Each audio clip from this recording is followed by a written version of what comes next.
Per comunità educante io immagino una condivisione nella crescita, nella responsabilità della crescita educativa dei nostri figli da parte di tutti i soggetti che sono coinvolti, quindi sicuramente noi genitori, la famiglia, la scuola, ma come la società sportiva, nel senso che sono tutte occasioni in cui guardare alla crescita dei nostri ragazzi che insomma vorremmo indipendenti, capaci di spirito critico.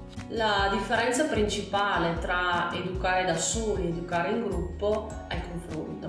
Il fatto di pensare che possiamo sbagliare o fare giusto, ma in un contesto dove ci si può confrontare, aiutare, solidarizzare, fare rete.